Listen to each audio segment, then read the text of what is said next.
前回までに悪魔の木、島とねりこ三姉妹の抜酸根、が反映してた。庭の形を変えるべくコンクリートブロック破壊と順調に破壊活動を行ってきた我がこじらせガーデン。どこへ行こうというのかね。自分の心配かよ。法廷で会おう。鼻で笑われる。通報しようかな。混ぜ太郎だ。ザランだこれ。全部入れるの？当たり前じゃん。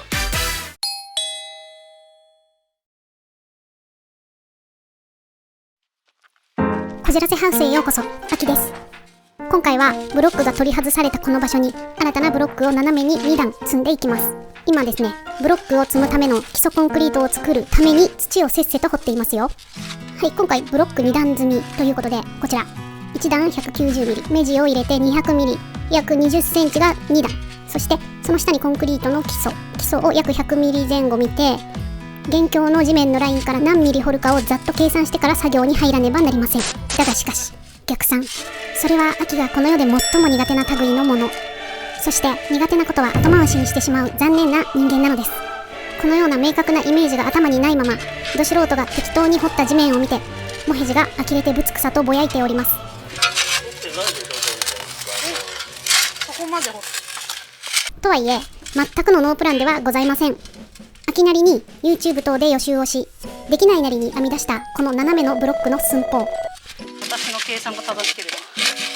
違います。私の計算によると、どうやって割り出したかというと、まずここからそこの距離を測って、ここからそこの距離を引いて割るにして、さらに割るにした。鼻で笑われた。何が違う？完璧な計算でしょうね。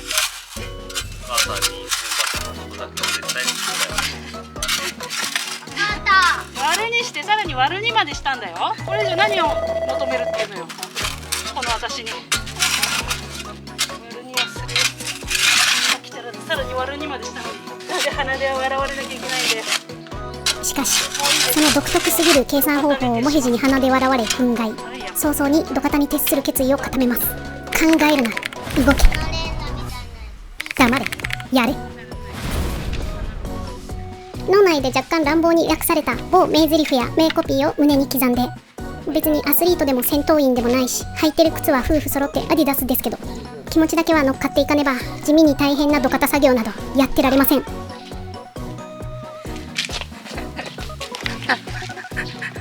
ちゃ怪しい人いるね。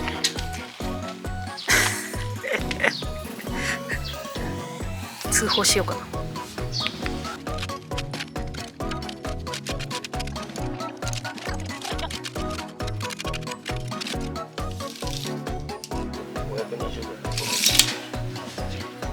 3センチで。そば100。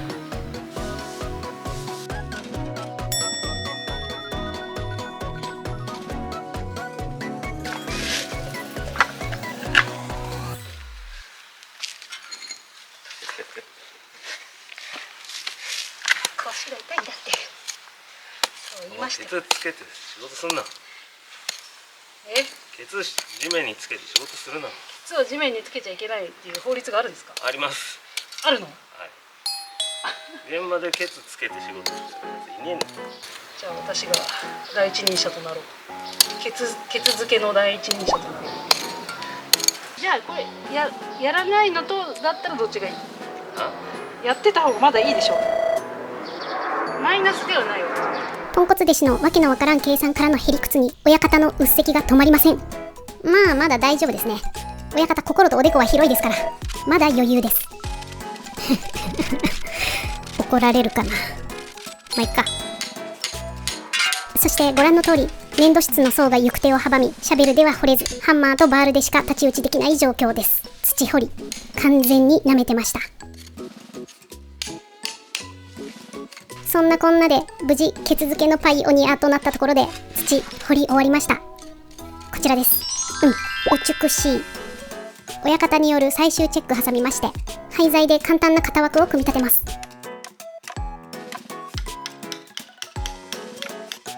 そしてブロックのカットへと進みましょう。ブロック切って。はい。何やってる？ブロックを切って。見えないんだけど。どういうこと？どういうこと？重なってるところ、上も下も重なってるところを両方印した。上と下。下は？下ってどういうこと？下も切るんでしょ？あ目地も大きく切るんだよ。あ、これの半分切るの。半分ずつじゃないの？半分ずつ。お互いを半分ずつ。ここでもど素人の小宇宙から繰り出されるアインシュタインも真っ青な謎の理論に親方の繊細な神経は大ダメージ。うるさい。半分じゃない。うるさいわ。うるさい。うるさい。そうやって言ってる人いたんです今重なったところだろ。はい。いや信じるよ。何も考えないね、もう私。うっせえって言われて。親方、うっせえ、黙れ、てめえ、ふざけんなを連呼して防御の構えに入ります。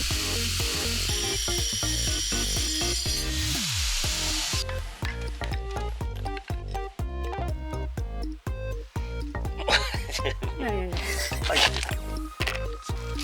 全然できてんじゃねえよ。全然マジふざけんね。ポンコツど素人、もはやなぜキレられているのか理解しておりません。うるさいぞ。うるさい。これはもう一人でやった方が早いとポンコツ弟子を見限った親方、一人黙々とコンクリートをカットし始めますが、それが災いしたのか、この後親方の弱点が明るみになる。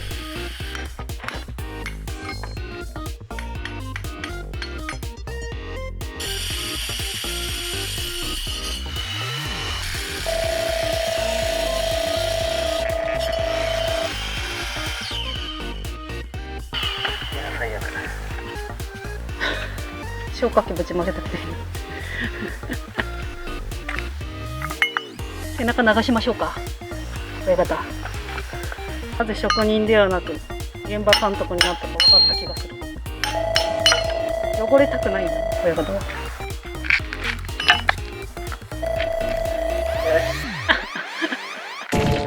はい。あとやっといてくれ。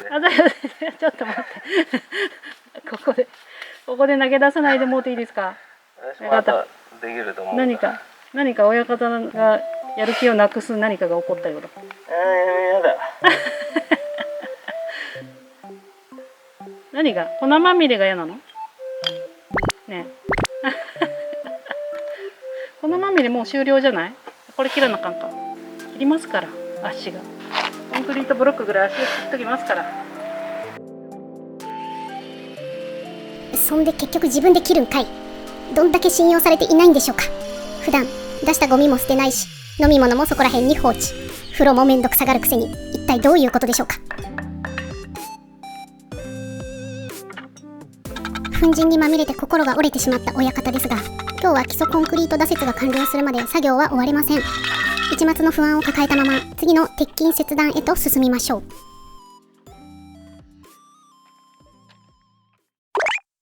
裏こじらせハウスへようこそ。秋です。もう薄汚れた YouTuber 精神ですよ。もへじに求めすぎなんでしょうかね。会社で若い子に嫌われてないといいけど。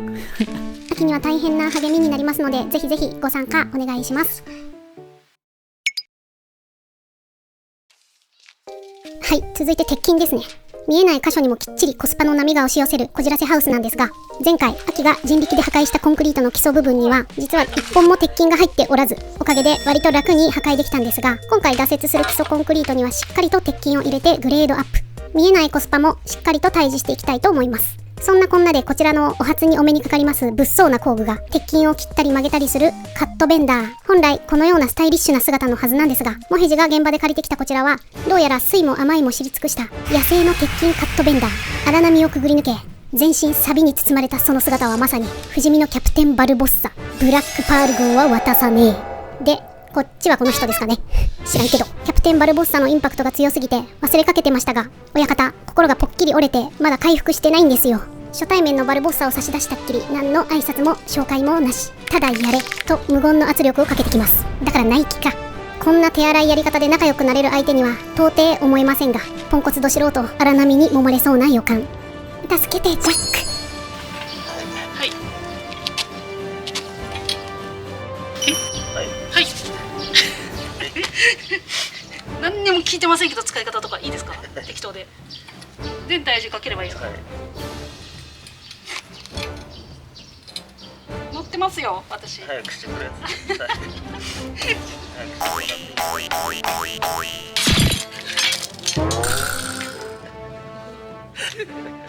おい、なんじゃこの機械。はい、出ました。わざとらしいこけ方、新喜劇も真っ青でございます。 YouTuber になって1年とちょっと、皆様を楽しませたい思いが暴走した悲しき結末がこれです。しかしおふざけはここまで。ここからバルボッサ VS ポンコツのガチバトルが繰り広げられます。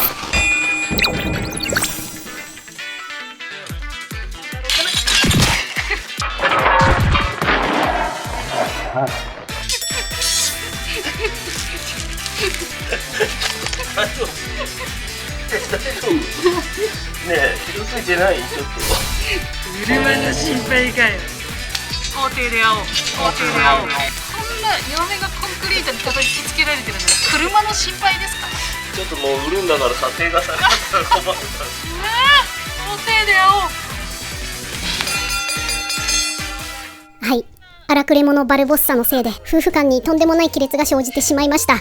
このままこじらせハウス法廷バトル編へと突入してしまうんでしょうか。目指せ最高裁、言うてる場合か。正解を一回見せてもらっていいですか？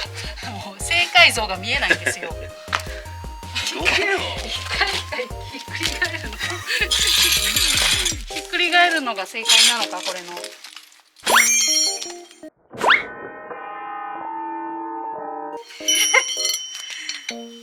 なんだと？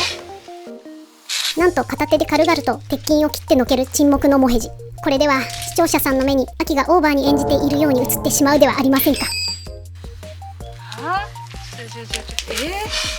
しかし10ミリの鉄の塊をアナログな機械でぶった切ろうとしているんです。普通に考えたら無理ゲーではありませんか。親方早く。どういうことですか？どう頑張ってもどこかしらにダメージを食らいます。背骨にダメージ食らうんですけど。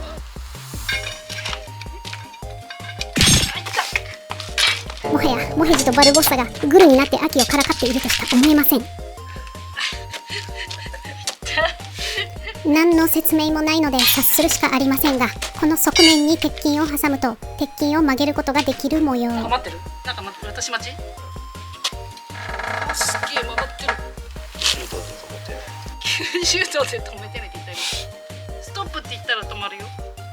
90度止めてくれればいいからね。はい、ここです。90度。もうちょい。はい。見た目はいかついのに高機能なハイブリッドバルボッサ。敵ながらあっぱれ。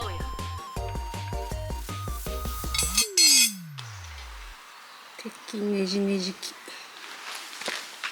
珍道中の末鉄筋は無事折れましたが、秋の心はこれ式では折れませんのでご安心ください。ど素人に説明することを放棄した親方がハッカーと結束線を使い黙々と鉄筋を組み上げていきます。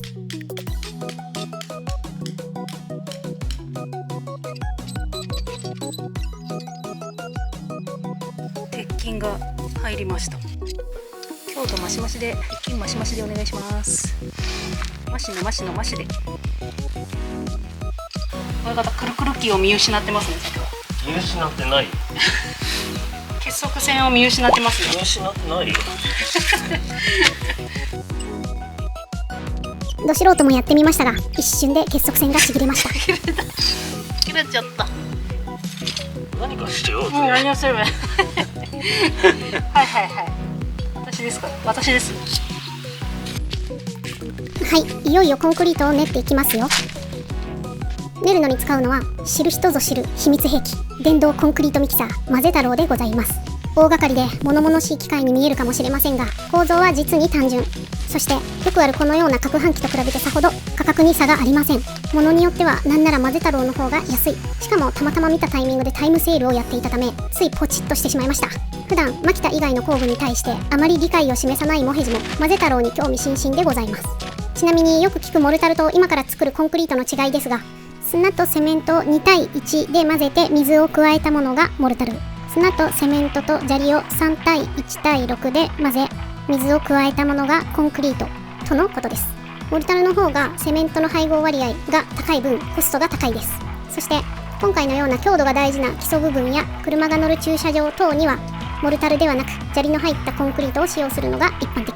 打ってしまえば中は見えないので、セメントを減らしたり鉄筋を入れないといくらでも手を抜けてしまうのが怖いところですね。すべての材料はホームセンターで手に入ります。セメントは1袋25キロ、重いので気合が必要ですけどね。マザランのだ。マザラン太郎でしたマザラン太郎ですね。少量ならもう材料がいい感じに混ざっていて、あとは水を入れるだけのインスタントシリーズを使うのもいいかもしれません。いろいろうんちくを述べましたが、もへじ全部勘で配合しております。正解を知っているからこそできる所業ですね。一時はマザラン太郎という不名誉なあだ名をつけられかけましたが、混ぜる時の角度をほぼ水平にしたらきれいに混ざりました。大丈夫、暴れ出したよ。いいコンクリートができたんだよこれ。いいね。無事良いコンクリートが生成できたようです。親方がまた画角外で勝手なことしてる。画角外でやってる。画角外でコンクリートぶっ込んでる。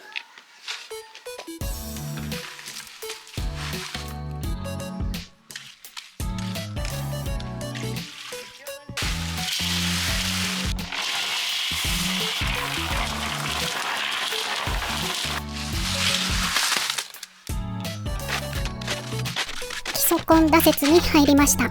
コンクリートを練ってしまえば詰めるだけ、簡単に思えますが、ここで大事なのが量と高さ。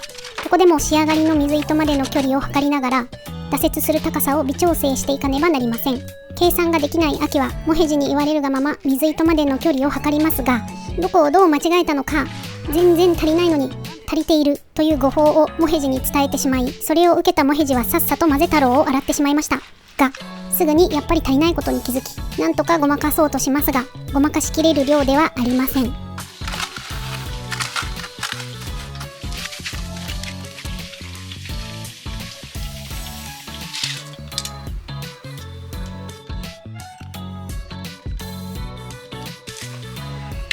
然ないじゃんこっち。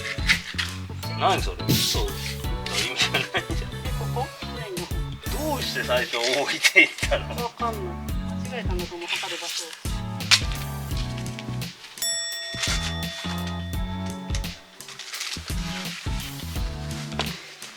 ポンコツな弟子のせいで手練りをするよ。結局もへじは足りないコンクリートを手練りする羽目になりました。ちなみにコンクリートやモルタルを洗った水は詰まりの原因になるため、排水溝に流すことはできません。法律でも禁じられています。我が家は庭に穴を掘って流しました。庭土でろ過する作戦ですね。当然大量には流せないので、なるべく最小限にするためには混ぜ太郎を何度も洗うわけにはいかないのです。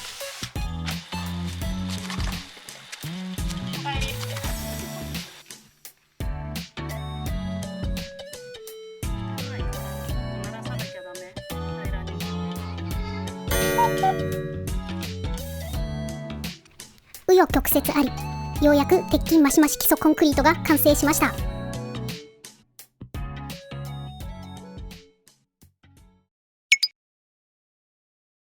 全然いる量が分かんないから噛んでいくしかない。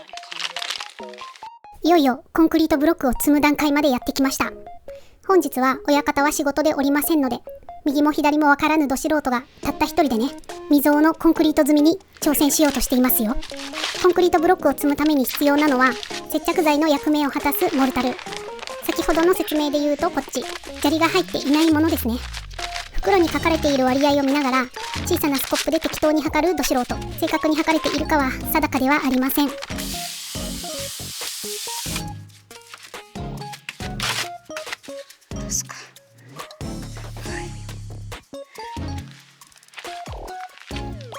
今回使用するコンクリートブロックは近所のホームセンターで購入した目地なしタイプ。目地なしタイプは目地を作らず突き付け施工ができるもの。初心者には優しいって書いてあったし、そもそも目地なししか売っていなかったのでこれにしましたが、これが後々物議を醸すことに。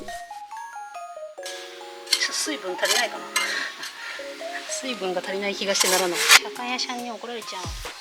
早速ですが、難題だらけのブロック積み第1の壁襲来です。それはこちら。ブロックが重い。12センチの基本ブロックの重量は12キロ。かなりの重量です。ちょっとした2歳児ですね。しかも2歳児と決定的に違うのがフィット感のなさですね。硬い、ごつい、持ちづらい。やっぱ一科の2歳児はコンクリートブロックとは比べ物にならないぐらい柔らかいし、抱っこした瞬間反射的にしがみついてくれるんですよ。感触を起こしてなければですけど。腰痛い。まあ、このブロックたちが全部魔の2歳児に置き換わられてもそれはそれで困るので、文句を言わずやりましょう。勝手にどこかに行かないだけ、いやいや言わず黙っていてくれるだけありがたいことですね。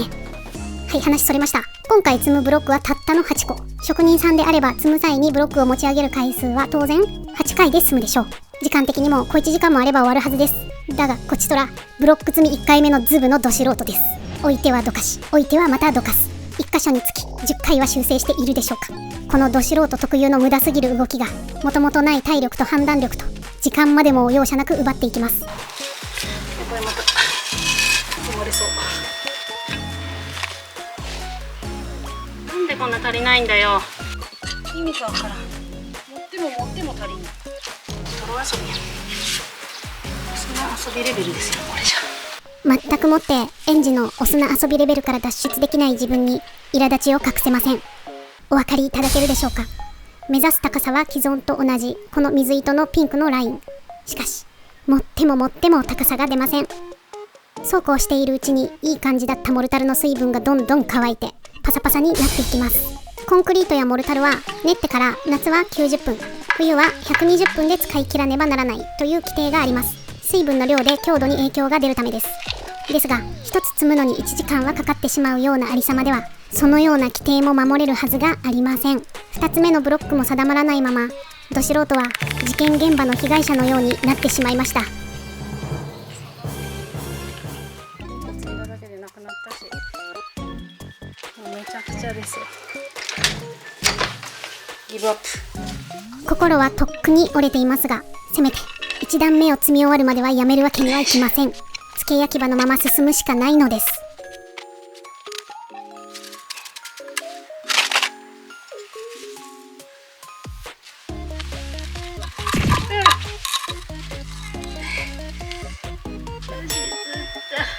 足つった。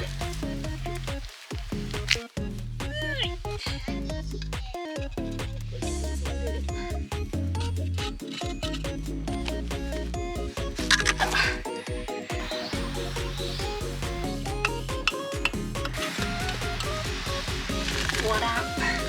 永遠に終わんないんですけど。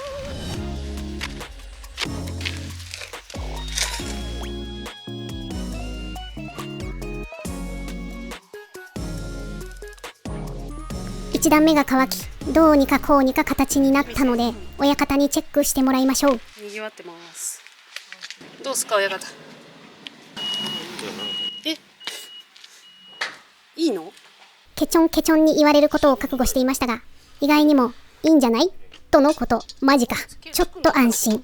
だが安心もつかの間、ここで詳しく2段目の工程を確認しておかなかったことをすぐに後悔することになろうとは。い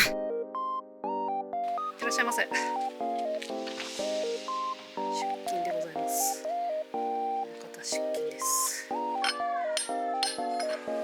はい、親方出勤したので今日も一人で楽しいブロック積み2段目やっていきましょう。1段目で頑張って高さを出したため通常の目地 10mm で盛れば OK、 楽勝のはずです。フェンスの支柱を設置するための穴も開けました。ポンコツアキボッサ、どうやら2度目にしてバルボッサを手なずけることに成功したようです。コツを掴んでしまった。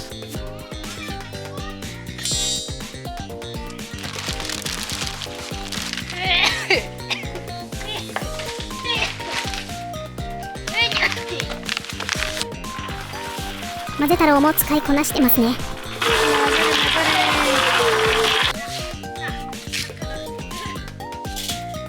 んなもんかな。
な隙間開けてるとエフロですごい汚くなる。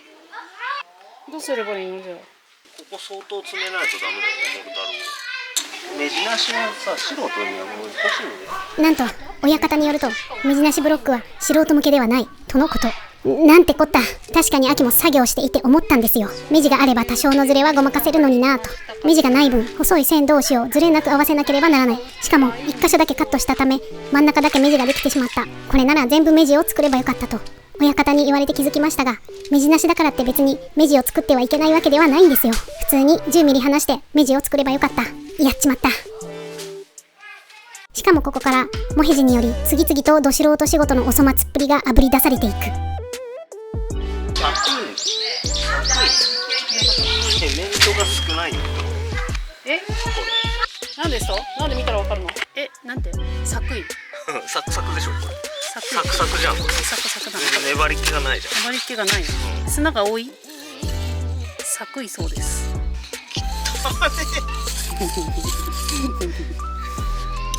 汚ねえそうです。でも全部サクイのでやっちゃった。サクサクパンダかと思った。わかんないけど何言ってるか。わかんないけど何言ってるか。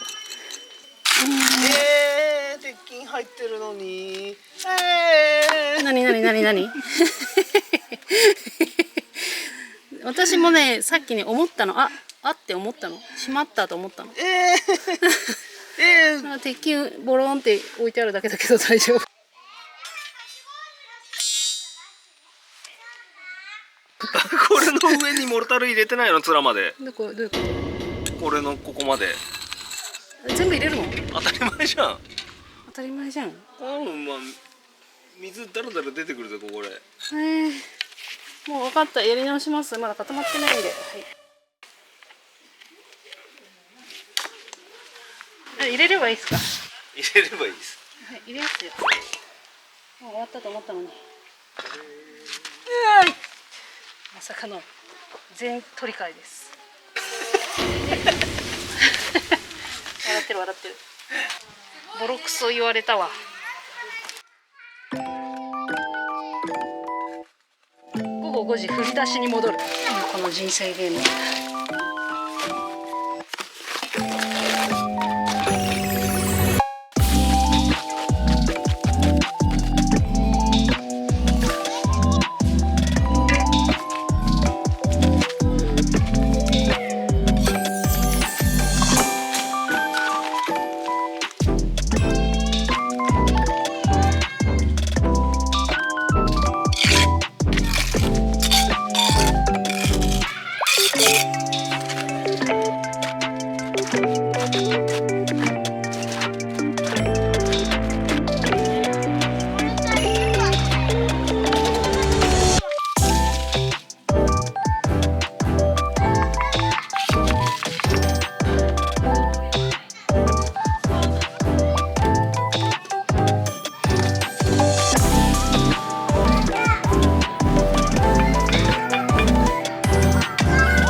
したわ。何が？ゾッとしたわ。ゾッとした。初めて見た時、こいつ何やってんの。練習かなと思って。